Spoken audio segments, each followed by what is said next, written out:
Don't judge me. No, what's that? Oh. Fruit roll up. Yeah, I was like, I was staying for a second. I'm like, Roll up. Don't tell me you never had one. Unfortunately, yeah. All right, guys. So nothing I'm giving yet. you a fruit roll up. I take it. Okay, I've never tried fruit. guys. Fruit roll. Hello. Should I get like a laser pointer? Woo! All right.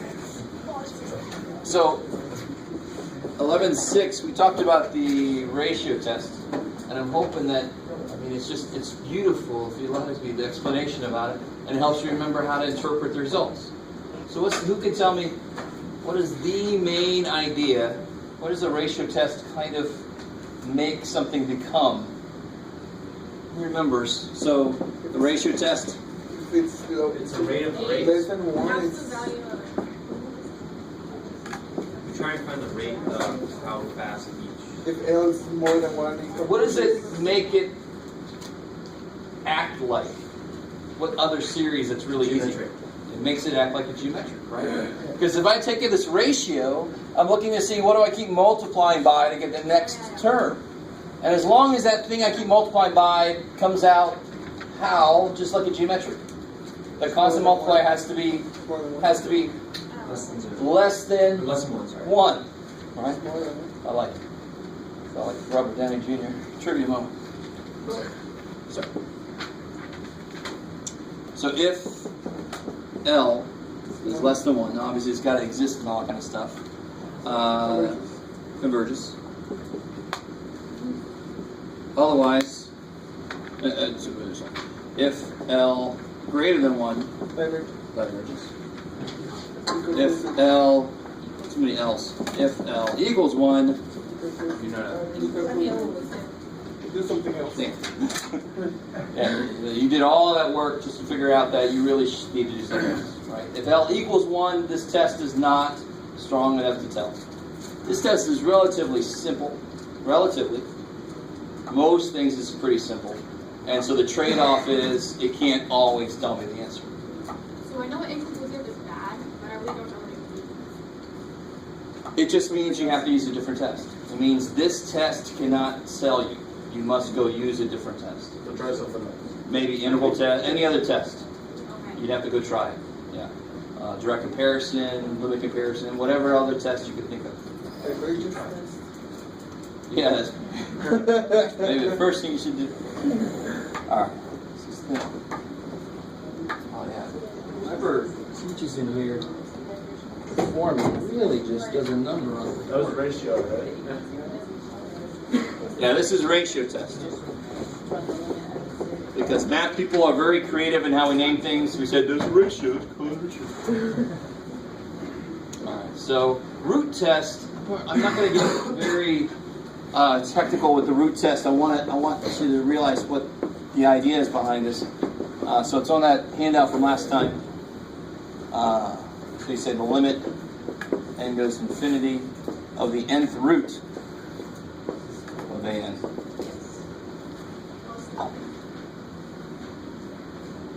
And then the same thing. It's exactly the same interpretation at the end. Now, why would that make sense? When do you think you would apply this test? Whenever there's a root, there's no root. Whenever it's to the end. The opposite of that, because you are taking the root. That's the idea. You're taking the root when there's an nth power. So let's say that it's the same. If L less than 1, it converges. Blah blah blah. All the same. All exactly the same. It's on that little handout I gave you. Right. So thankfully, you have to rely on my beautiful writing. You've got it there in computer font. You can read. So this means that AN looks something like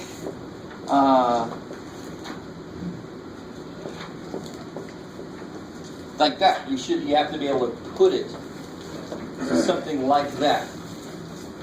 If you couldn't put it into some form like that, you would not do this test.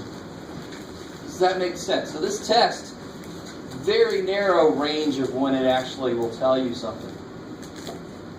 Because you do not want to take the limit as n goes to infinity if this nth root does not go away, because then you're going to the infinite root. And you're like, what the hell? I have too many. You guys kind of with me here? You want that nth root to cancel. That's the whole purpose of taking the root test, is to do something that can be written like this. So what's the nth root of this look like? Just add 10. Yeah. And so this, so what does this really kind of mean? This means that whatever this function is inside, every term is determined by multiplied by one more of these. So again, a geometric series is the most basic form of this. In this, for that geometric series, what's my f of n? 3/5. I love it. It's not dependent on n, but you can still have a function be a constant, right? That's why geometric series are the most, the easiest example of this more general idea, which is sort of like what I said here, remember? I didn't have to have the same multiplier. It could be different multipliers. It could be constantly changing multipliers. And we just say, take the limit, and if that damn thing is less than 1, it's the exact same idea. I'm eventually multiplied by something less than 1. So it's going to be geometric, it's going to converge, right? So here's an example that's sort of like this. The simplest example would be the inside's a constant, right? So if the nth root of this would be 3/5, which is less than 1, which means it would converge. So whatever this function is, if its limit is less than 1, it's just like a geometric series with a number in here that's less than 1, eventually. If the limit of this is less than 1, then the thing inside is less than 1 eventually, which means eventually it is a convergent geometric type series. Exact same argument I used here. So if the number inside doesn't start off as 3/5, let me see. Remember, I gotta figure out who's in here before me. They're just too strong. Boom! It just goes to hell. Oh, the top is off too. Oh, I see. Give me 1 second. Talk amongst yourselves.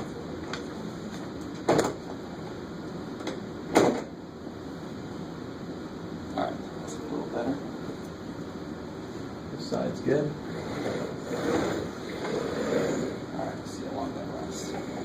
Okay. Alright, now, so if I know that if I have something like this, if the number inside is less than 1, it's gold. Right? You guys with me? Alright. Now, if this is not a set number, it's some expression. So let's say it's, what do you want, Jeff?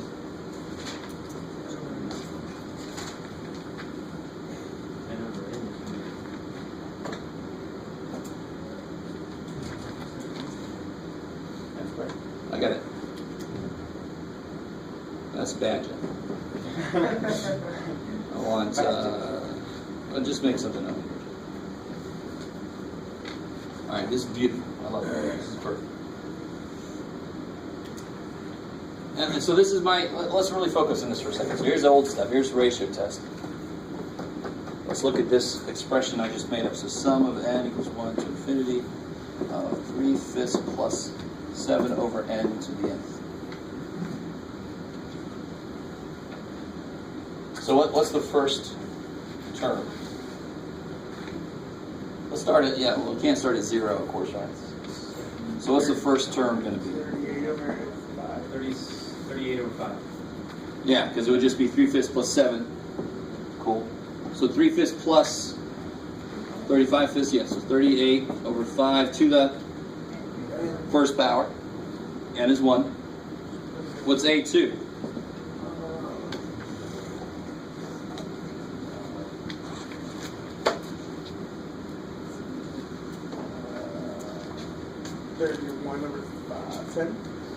So it'll be 3/5 plus 7 halves, right? 6. So it'll be 6 plus 35, 41 Over 10. tenths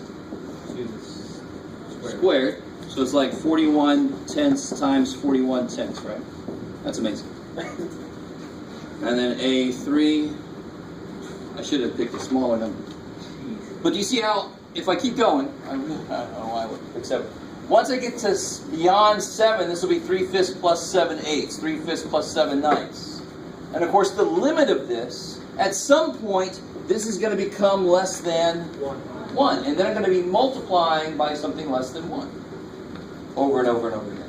Which is a geometric series that will converge, right? So at the heart of all of this is, these first few where that's not true, they don't matter. Why do they not matter? Because, yeah, I can look at this and say this is A1 plus A2 plus A3. Let's say at A28 and beyond is where it becomes truly geometrically less than 1. You guys kind of, that means that at A28, what would that be? 3/5 plus 1/4. That does work. I think, right, when you add those together, you get something less than 1. Yes. You do. So it even is before that. But stay with me, you guys. So I mean, the limit, what's the limit as it goes infinity to the inside? What happens to 7 over n? 0. Plus 3/5. So the limit of this is 3/5. So eventually this becomes a series where I just keep multiplying by 3/5 over and over. At the beginning, I'm multiplying by 3/5 plus 7. 3/5 plus 7/2, right? I'm multiplying by these big ass numbers, which if I kept doing that forever, it would completely diverge, right? That's bigger than 1. That's going to diverge. But all of these, A1 through A27, they will add up to be some finite number. I don't care how big that finite number is. It is a finite number. So this sums up to be a finite number. Now what happened at A28? Who's paying attention?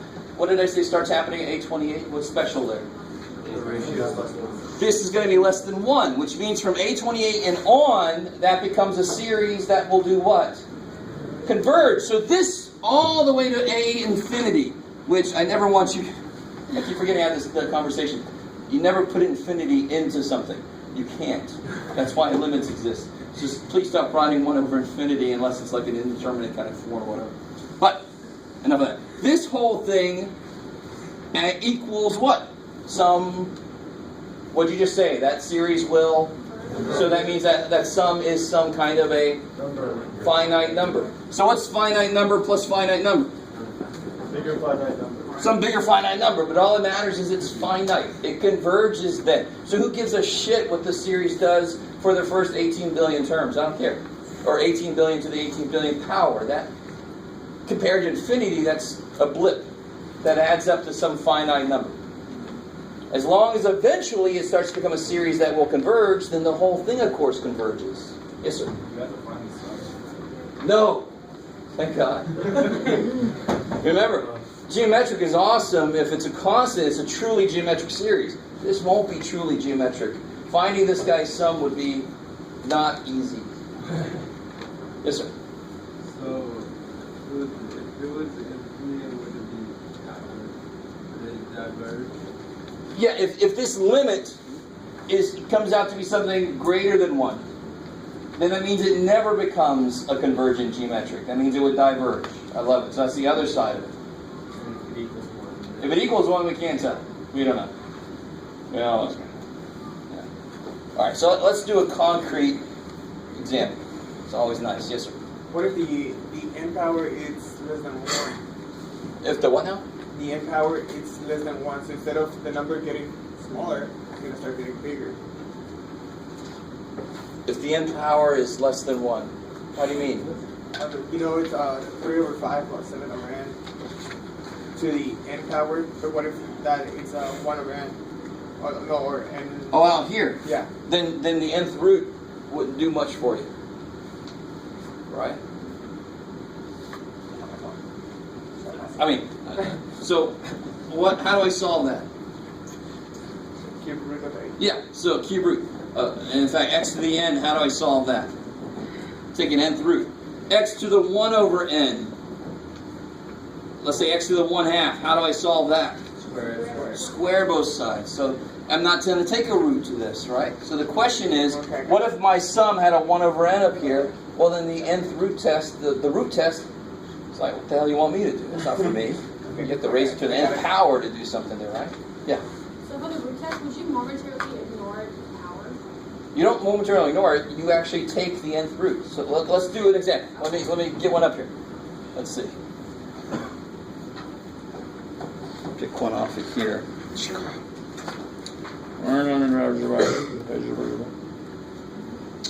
What's a nice one? Let's see. What section man? 6.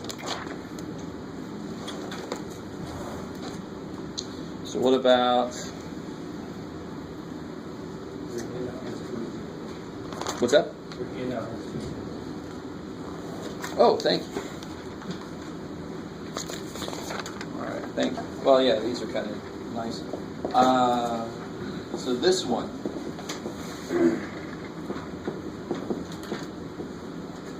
So again, like the first element would be 10, and the next element would be 5, and so forth. So it starts off big, and 5 squared. 5 squared, 25, yeah, thank you.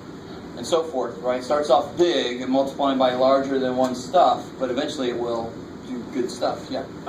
You said we don't have to find the sum for these? No. You have to find if it converges or diverges. And that's it? And that's it. Now, if you were able to find the sum of this, please talk to me.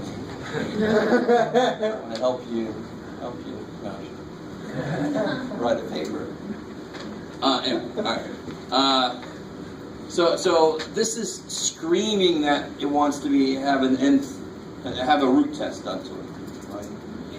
Which sounds like something related to going to the dentist, but we'll let go of that. So the root test would say, I want to take the limit as n goes infinity of the nth root of the absolute value of this. Right? Oops. It's all official. Of course, the absolute value of that would just be that. Right? It doesn't really matter. So that would only be if, well, of course, the absolute value is if you have an alternating or if it's negative somewhere. We want to see if this thing is absolutely good. So what does that become? What's the next? What's that become? 10 over n. 10 over n, and that limit is, which is, which means it converges. Absolutely. All right. That was like a trip to the dentist.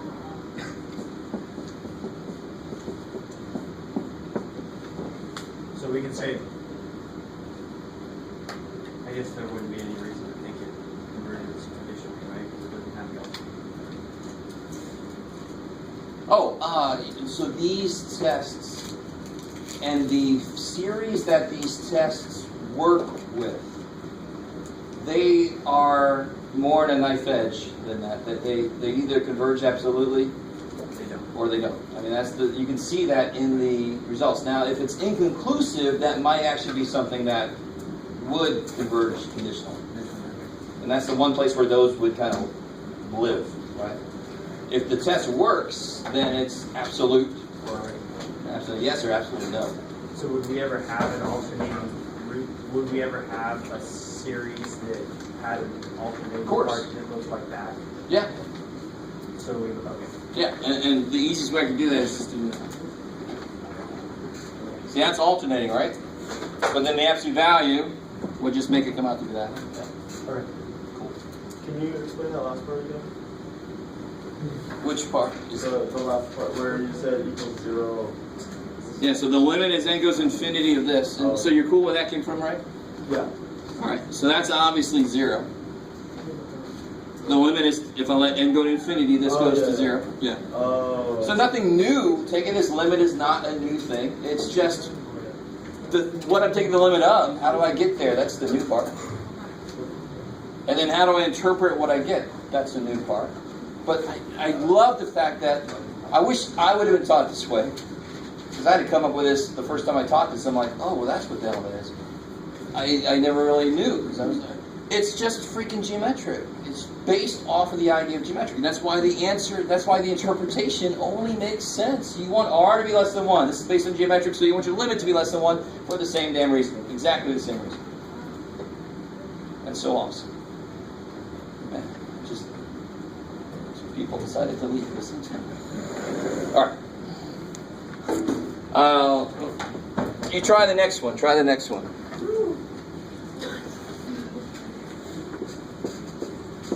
And then I'm trying to find one that's a little more interesting.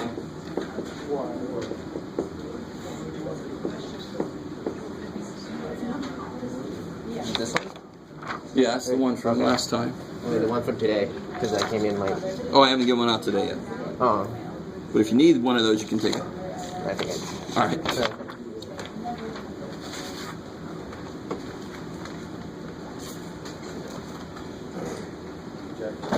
Yeah.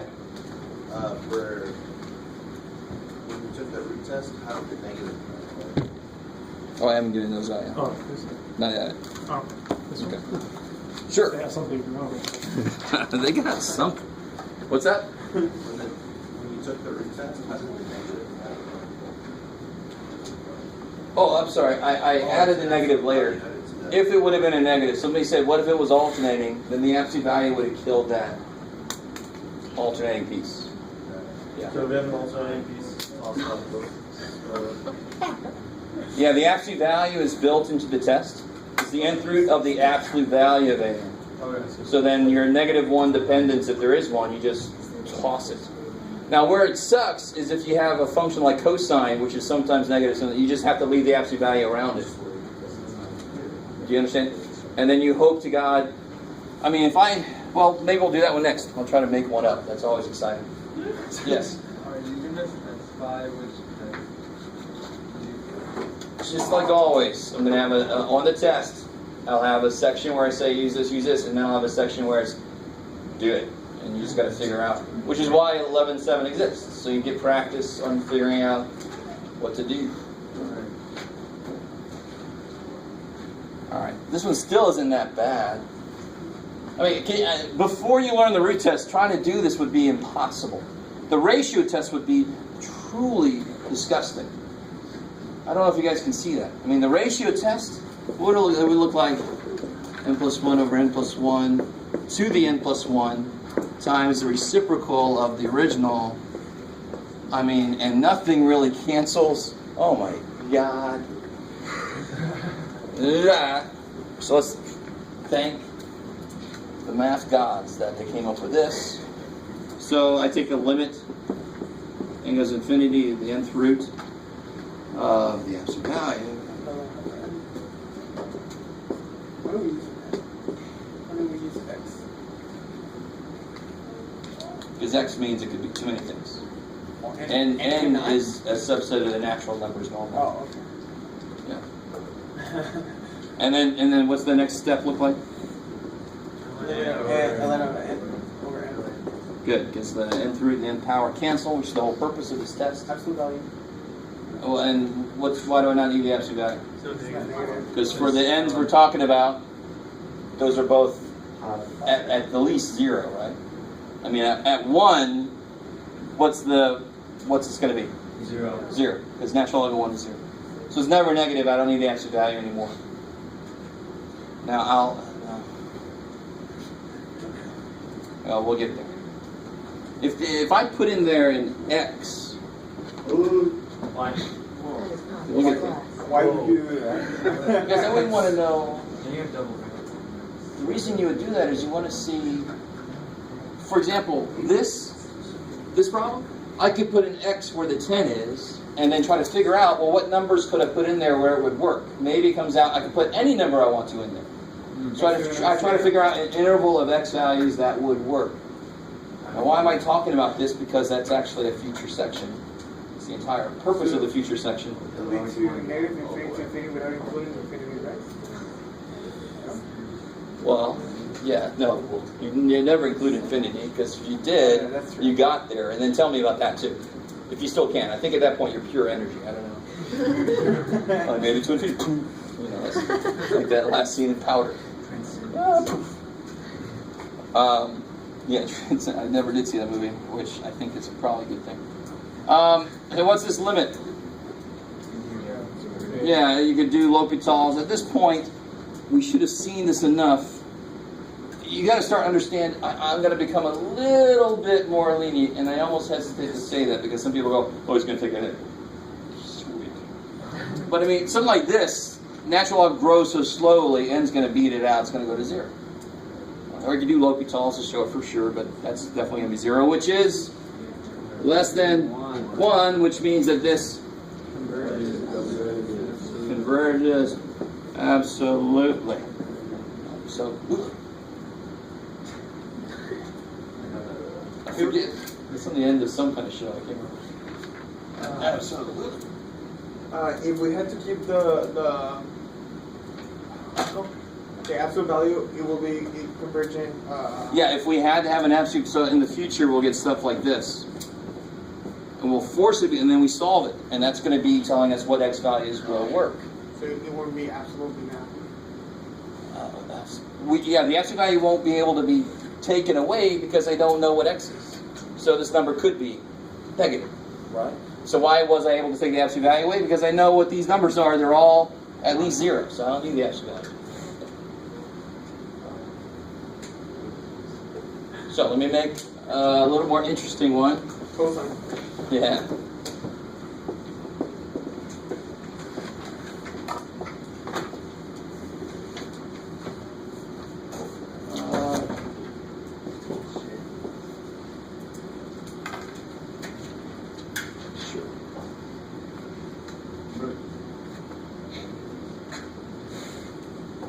Yeah, this one's semi-obvious, but I want to show you how you got to be careful with the absolute value idea.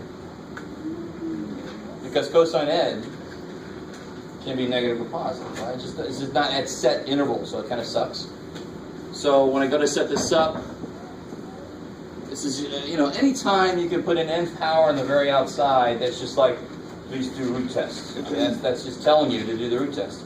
If there was one piece of this, if there was a 1 over n outside or something, too bad, can't do the root test. It's not going to get you, the nth root wouldn't cancel, and then you can't handle that shit. Nobody. No, it's not there. So this would be the limit nth root, absolute value, cosine n over n. Get out of there. I'll get it back in there. Okay. So the nth and the nth.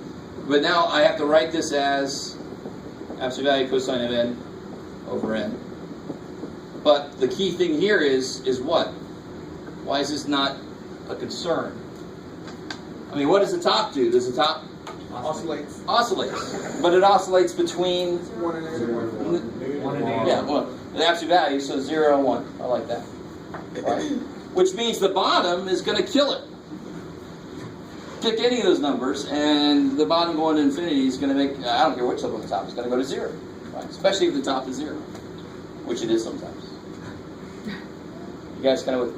Yeah. And you could use, well, you can't use direct comparison here, but you could have from the very beginning kind of used that, but screw it. We don't need to. This is finite divided by going to infinity, not indeterminate, totally determinate. This is going to be 0. Why is it so important to have the absolute value of these functions? It's not that it's, let's see how I say this. It's sort of related to,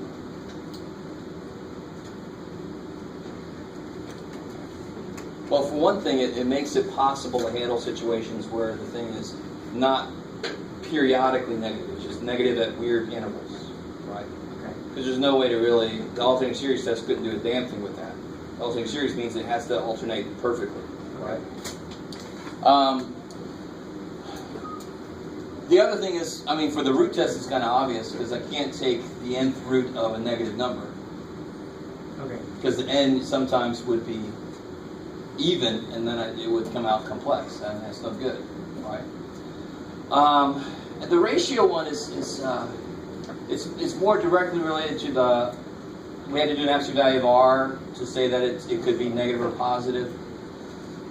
So the absolute value being there is, how do I say this? It's because it's not going to only conditionally converge. It never would. And that's sort of, I think it was your earlier question about, it was you about the conditional conversion, which is a good question, but it's never going to do that. So I just can always go straight to the absolute convergence, Okay. which simplifies things. It gets rid of the negative parts, right? I mean, I don't have to worry about those parts. But it never would conditionally converge, so why leave that in there? Let me just go for the strong test. Good. So if it absolutely converges, then of course it would conditionally. If it doesn't absolutely converge, it just doesn't. It's a hard line between the two. Cool. All right, and so this goes to 0, which is less than 1, so this converges absolutely.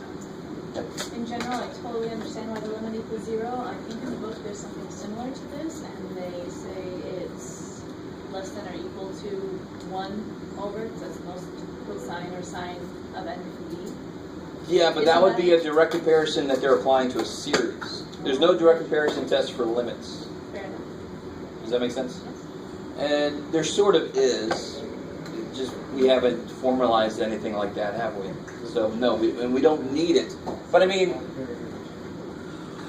and again, this thing being 0 just solidifies this. So one argument you can make is if I make this the most it can be, the limit is still 0.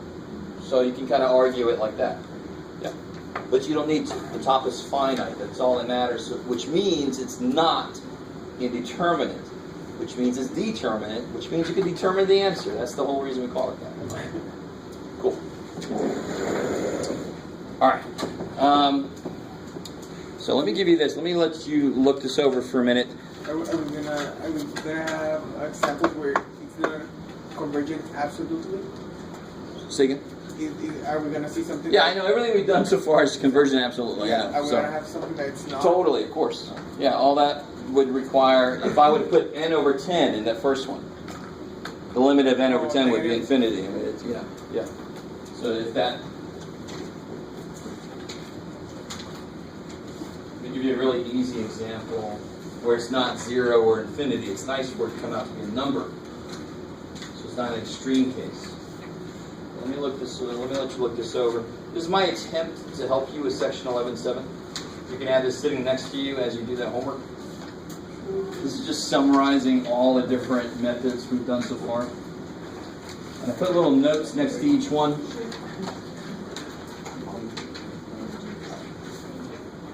So, will all the ones that converge absolutely, will they all have like just these 2 steps? Like it seems like the ones that converge absolutely are like really simple, where it's just you take the root and then like just take the limit and then you get the answer. Not necessarily. I mean, we did one the other day with the ratio test that eventually became 1 over e. Right.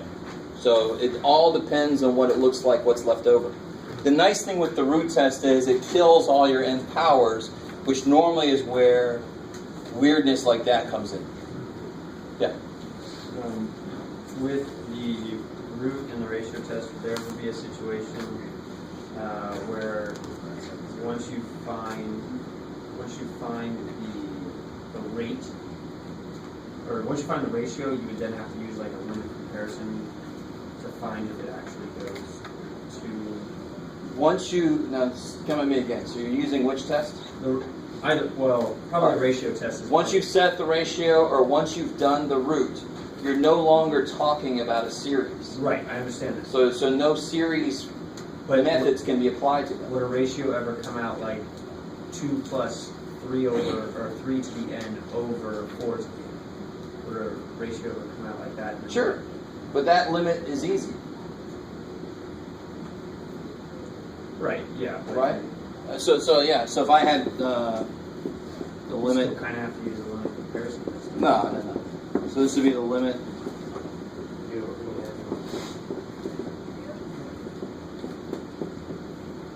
Now here you're going to understand.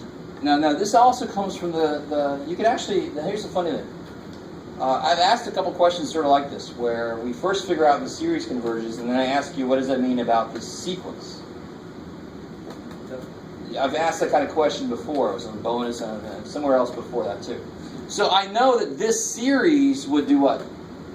This is not a series right now, is it? This is just a expression I'm trying to figure out its limit. But the series that's associated with this would converge, which means its limit must be 0. That's awesome. You could actually, sometimes it's easier to figure out what a series thing would do. If it converges, then you know the limit you're looking at goes to 0. That actually is kind of nice. Some things are like impossible to figure the limit out for, but the series, if you look at it like a series and apply a series test, if you know it converges, the limit you're looking at goes to 0. I don't know if that's making any sense to you guys. It's backwards from what you think, but it's beautiful. It's really powerful. But this limit's got to be 0. Because to multiply by something less than 1 forever, that's going to go to 0. And this is definitely going to be 0. Right. Yeah, so that you don't really need series methods to do, yeah. But I kind of know what you're asking, but you couldn't, is my answer. Because it's not a series anymore, unless you do like what I just said. If that series, if it was a series and it would converge, then the limit's 0. Okay, You could I see use what you're that. You could use that all day long. If that ratio were to be its own series. Yeah. If you made a series out of that thing and that series would converge, then that limit of that thing is 0. We've known that since the beginning. I don't know if you guys remember. Therefore, the original series. Yeah. So we've known that if this converges, then the limit of an is 0. Now, unfortunately, this is, again, students just sometimes just straight up turn that around, which is not the way logic works. Right? What? Right. If you cut off my head, then I will die. If I am dead, then you must have cut off my head. No, there's other ways for me to die. Unfortunately, that was very morbid, but it's too bad. Yeah. So how does absolute convergence apply to that? Oh. How does absolute convergence apply to that? Can you do that? Apply to what I just wrote? Or how, apply to what? What does absolute mean? Absolute means that not only will it conditionally converge, if there's a -1 dependence, not only will it converge, it will converge even if you take that part away.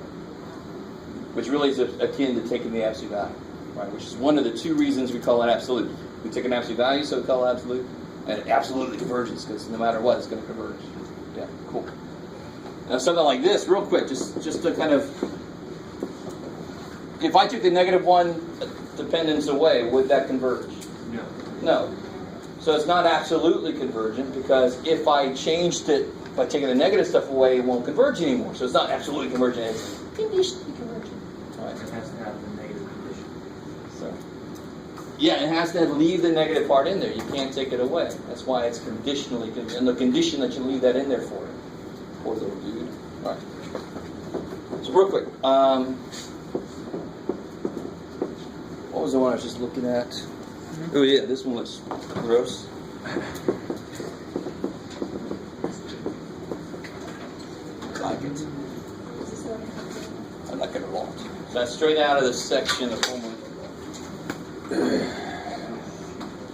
Definitely. It's still 11.6, right? 11.6. So you know exactly what you could try. Let's understand. Would you try? Oh, Eric. Before you go, For your escape. we're gonna work on some of those.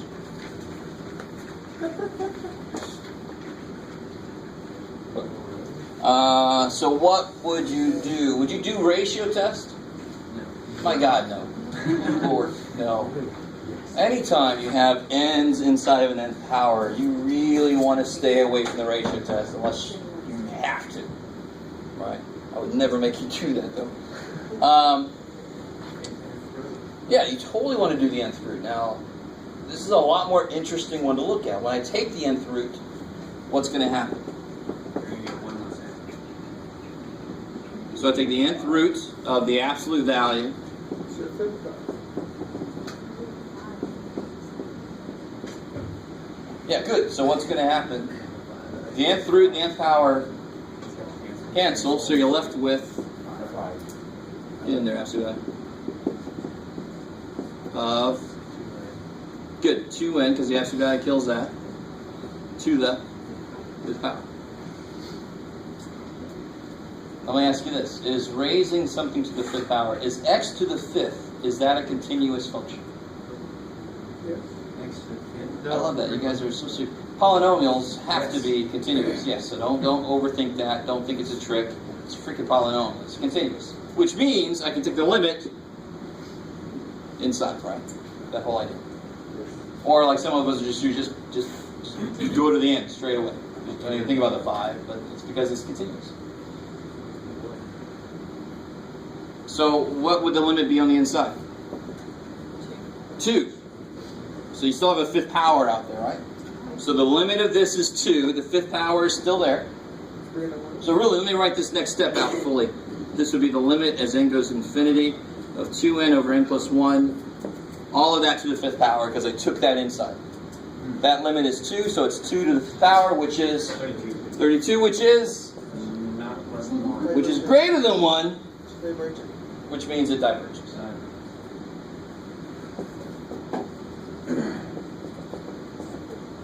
but you have like, well, you have like that it has a negative 2 here. Because it's going to be less than 1 if you leave the 2, the negative 2. Well, yeah, if that n wasn't there. No, but you have a negative. That's what I'm saying. It's going to be less than 1. But even without the No. That's the other part of this. Even without the Now, negative, everything I said earlier is the more important reason for this. But if I didn't take an absolute value, then I'd have to rewrite how to interpret the answer because of what you just said. Just because it's negative, I can't say it. Negative 32, I can't say it's less than 1 now. I'd have to rewrite the results. So thankfully, that's not the reason we take an absolute value, but thankfully we had to take an absolute value so the results are easy. They're just related to 1. now, if that had equaled 1, then the negative could make it. Exactly. Then I could go back and apply, maybe I can apply the AST. Okay. Yeah. Okay, cool. I like it. Is that, because if it's equal to 1, what does the root test say? Inconclusive. Try something Yeah. else. It says, what's that? Try something else. Try something else, exactly. It says, I don't know. Damn. But we say damn. Question mark, exclamation point. Some questions? Alright. Yeah, pretty much. Alright. Let's see. Oh. Alright, so here's what I want you guys to work on. If you have your book, this is actually the... If I remember the review. No. What is this, John? Oh, this is 11.7. I just copied 11.7 now. So. You printed it for us? What's up? You printed the homework for us? Yeah. That's cool. It was really hard. So I'm just going to do this to everybody.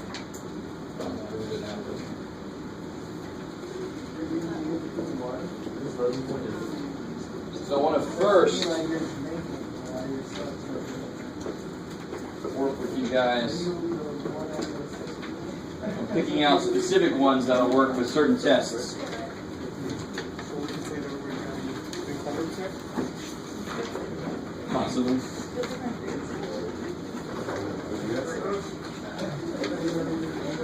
you.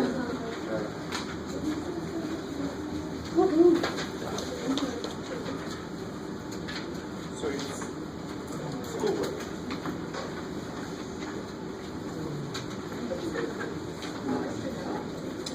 And sorry about the weird numbering, it's just the way I had to grab it off the screen so I could throw it on Word and print it out. But can somebody, let me start with this. Can somebody find one on there that you actually would have to use interval test? Integral? Yeah.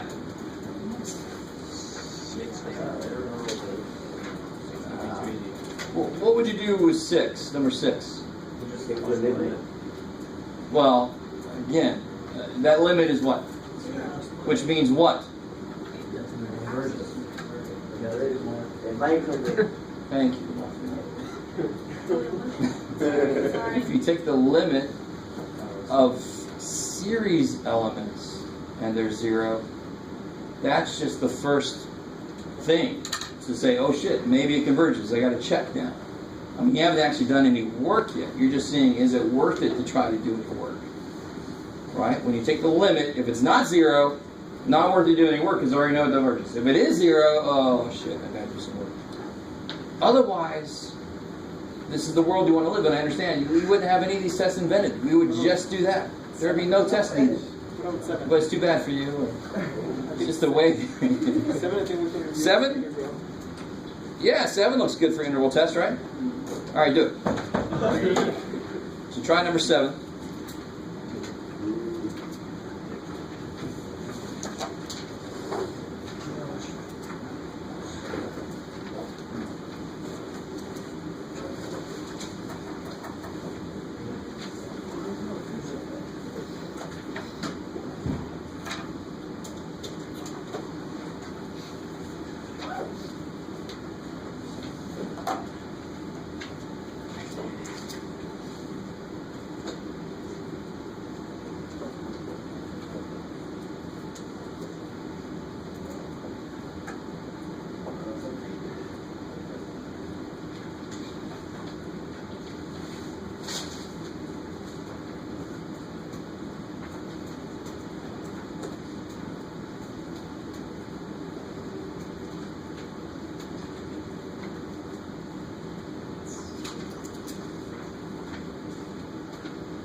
don't believe it too much if you just jumped right to the interval, but there are a couple things you have to check. You remember what has to be true?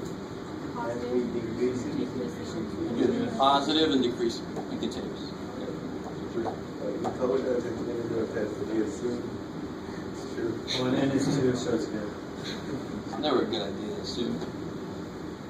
Yeah, so this will be continuous on its domain, and for 2 and above, then everything's fine, right? So continuity is pretty simple to see. How do I check decreasing? Take derivative. Take the derivative. Take the derivative. Yeah. That sounds awful.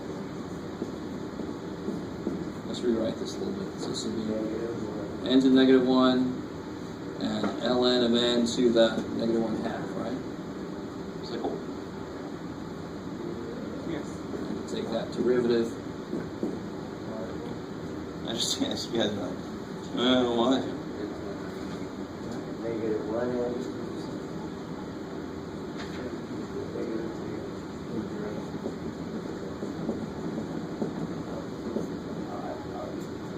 All right, Bob.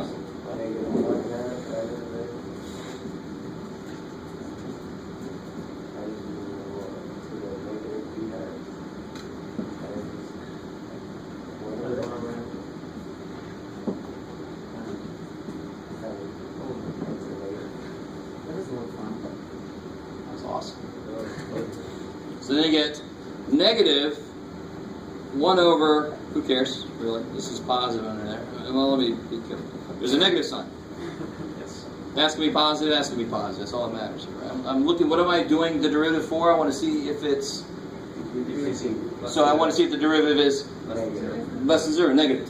So n squared ln of n to the 1/2. This is all positive, so that term is negative. Minus, that looks good so far, 1/2.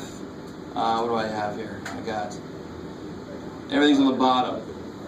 Everything's on the bottom. 1 over 2 ln of n to the 3/2 n squared. And all this is positive, so the whole thing is Negative. always decreasing. Sweet. All right. And remember, for interval tests, it just has to be decreasing eventually, which is why on the test, I had you do that in one problem, and then the next problem I had you do some stuff. That's why it didn't matter if it started decreasing after 2 or something. It just has to eventually start decreasing forever. All right, so now let's actually do the interval test. So integral 2 to infinity. For the on the exam, for the integral test, do we have to prove that it's decreasing? Even something like that. What do you mean? Like I think that's obvious that it's decreasing. It's never good enough. You sub? Yeah. So yeah, u equal ln of x, du is whatever. And that's the reason why we identified this as being simple for integral tests, is because u sub is set up for that. Where am I at? Yes, thank you. So then you get the limit. 1 over u to 1/2 times dx. Yeah, so this will be u to the -1/2. Thankfully. And then the interval is 1/2. 2 2. 2. 2 u to the 1/2.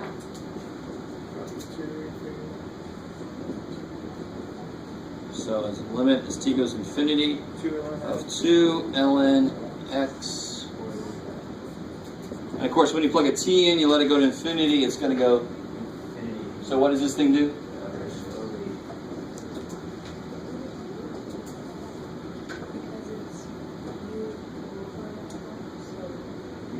And you can kind of, I mean, from the beginning you should have known, I mean, not only is this ln, it's square root of ln of n.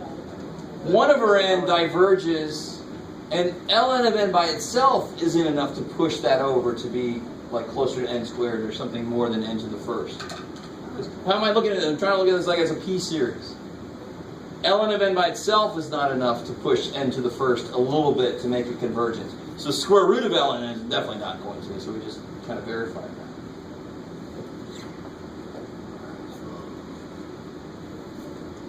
You have to understand anything I just said? No. Good. we know it's divergent. I just like to explain things a little more.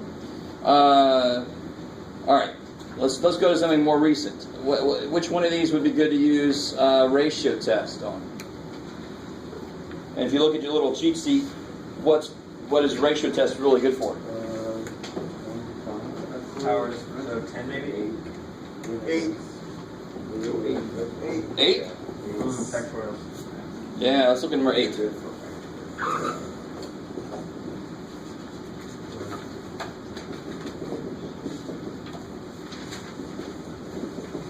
All right, go ahead and try to do this one.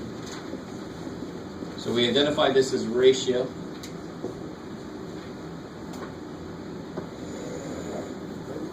Root test would so very be ugly. What's the kth root of k factorial? Do this not go there.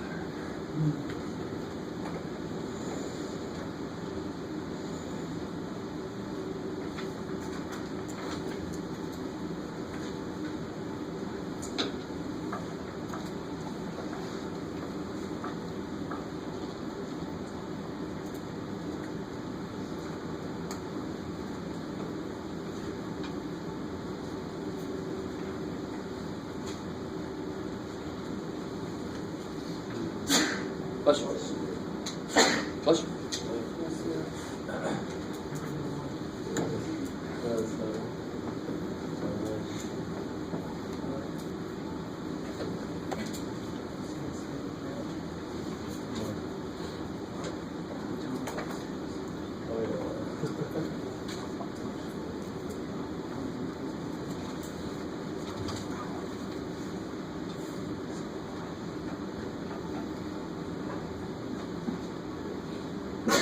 Bless you.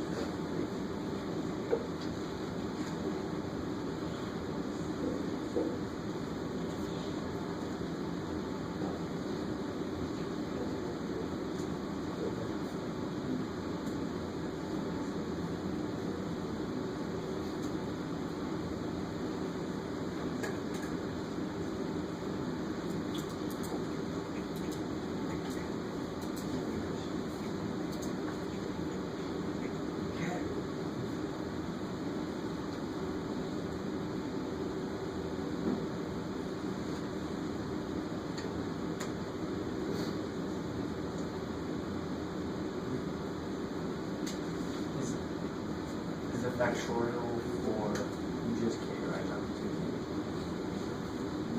Oh yeah, no, it's just for k. Yeah, that's when we have to use parentheses. You mean anything other than what's right before it.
So there's an absolute value built into this, but do I have to worry about that for this problem? This one's, you can draw it in there if you want.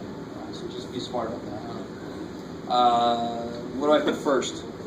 2k plus 1. K plus 1 factorial. Now I know how to do that. But And then k plus 3 factorial. before we do that, can we cancel out numbers first? Cancel what? The k factorial, you can cancel it right away from there. Yeah, good. So what do you get? K factorial over k plus 2 times k plus 1 times k factorial. Bam. And then, what? But why would Ratio? that doesn't really help you? Is it? It's just a step that he's taking care You of. totally could. All right, now let's reanalyze the series if we do that. What happens now? So now I've got this series. Same series, it just looks different.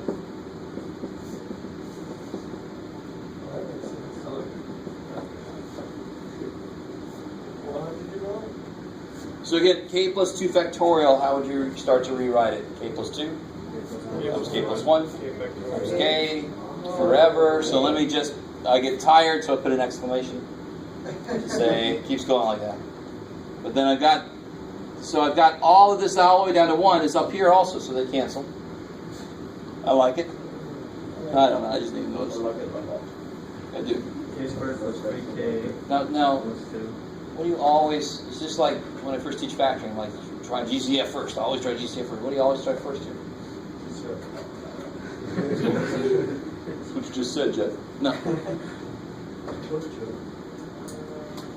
How quickly is 2 to the k grow versus k squared? Exponentially. Very Very fast. Right, so I like the fact that you saw that. I should have been paying attention, but I wasn't. So we don't have to do that way. That way would work eventually. This way is kind of nice. If I take the limit of scale is infinity of 2 to the k, if I multiply the bottom out, what can I use? Something you don't want to, but you got to get over your fear of 2 to the k derivative. It'd be 2 ln. Because what is it currently? If I let k go to infinity, it's infinity over, which means I can use. And why is L'Hopital's good? Because the bottom is going to disappear. I like it.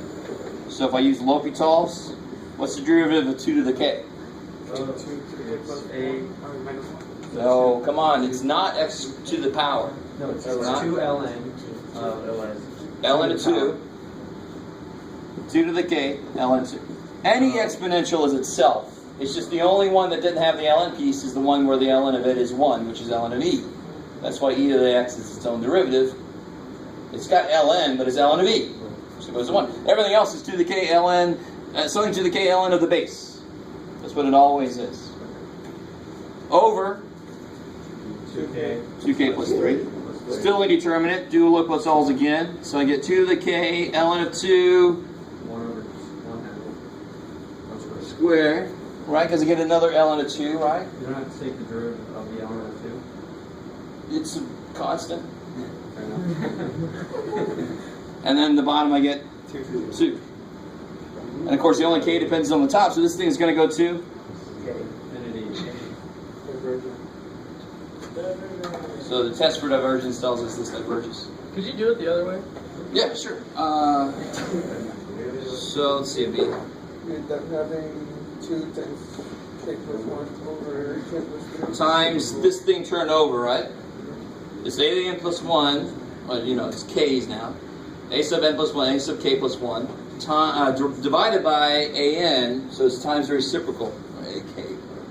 Let's see, k plus 2 factorial, 2 to the k factorial. So see, like we did before, k of these 2's would cancel, right? For example. Now what can I do? Now watch this. So I get 2 times k plus 1 times k. And then over. And that's going to kill that k, right? Right. And then I can do k plus 3 Times k plus 2. times k plus 2 factorial. So that's going to cancel there. And I'm forgetting my little limit due. Okay. So then I get, what happens here is, as k goes to infinity, this will become 2k, and then approach 2, which is 2. Greater than 1. bigger than 1. Diverges. Divergence. So either way you do it, you get divergence. They're both about the same number of steps, to be honest. Yeah, but anytime you can simplify your original thing, you want to go ahead and do it, because there's less stuff to look at then. I like it. So, let me let you guys try some entirely on your own. I'm not going to give you any hints as to what they are. 13, 14, 15, 19, 24, 25.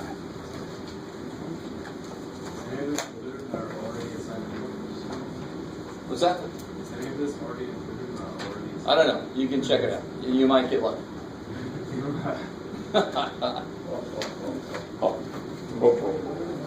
Too bad. Maybe it is.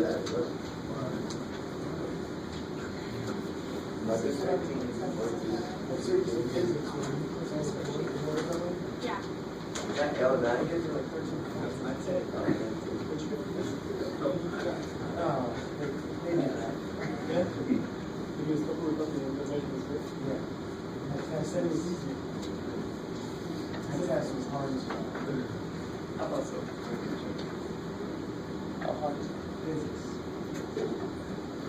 Yeah, I understand.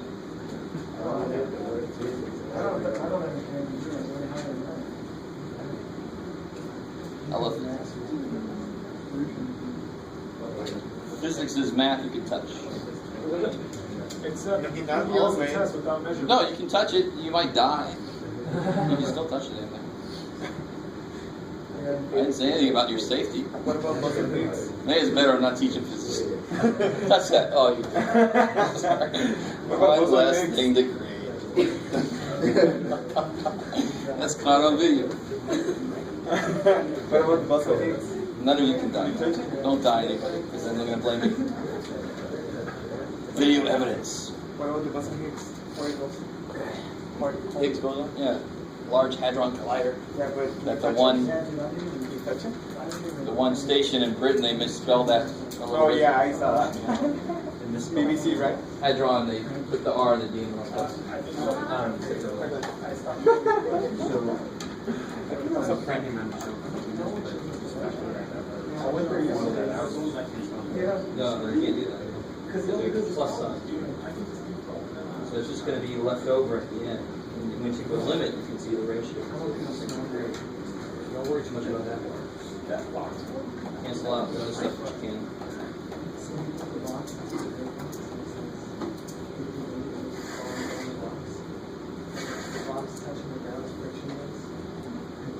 Are you guys done?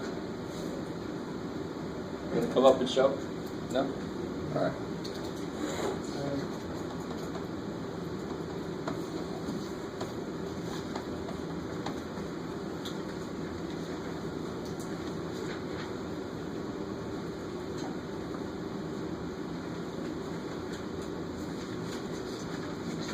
It's only working together on this if you want to, it's fine. Bounce ideas off each other.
Anyhow, on 15, I'm gonna do yeah, They all are almost to the test. And then you just have to put it in the right form. Yeah. I don't, but what does that really mean then? This is not just strictly K times pull it apart. Like we do with the ratios. Yeah. And you're left with 3 to the K, right? Okay. So when you take the try to set that up as hard as you can. There is one little weirdness with a number, what to do with it. Well, you need that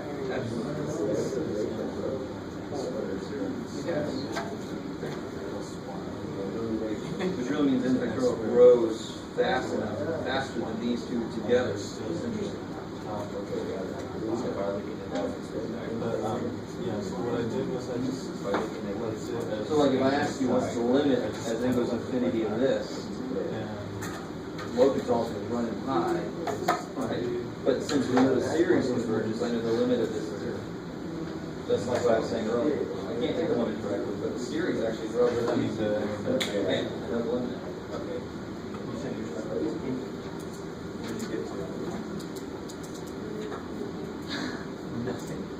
well, I know there are 2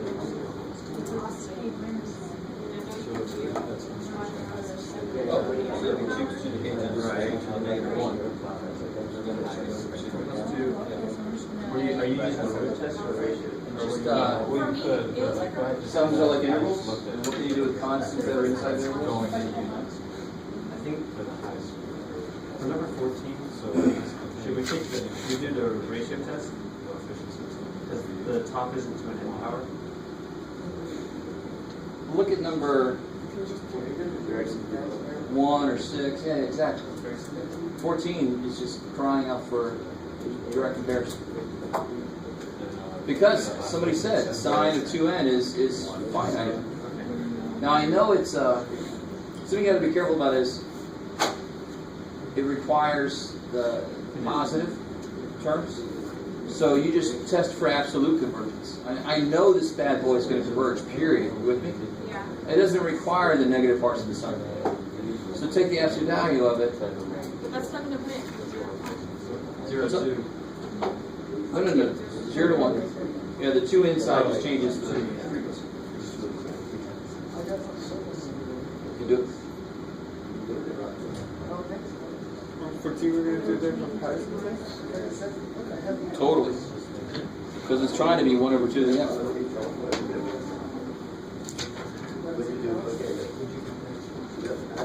Oh, what are you doing to match that? It's going to be less than.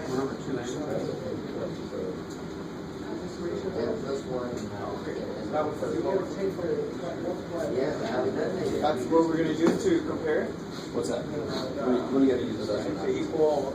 Well, you're going to use inequality. Don't say similar, see, that's no good. If you think it converges, do you need a ceiling or a floor? Okay. Yeah, exactly. Good. But take the absolute values. Because again, limit comparison requires you to have positive terms. So, I'll tell you, we'll talk about it in general in a second.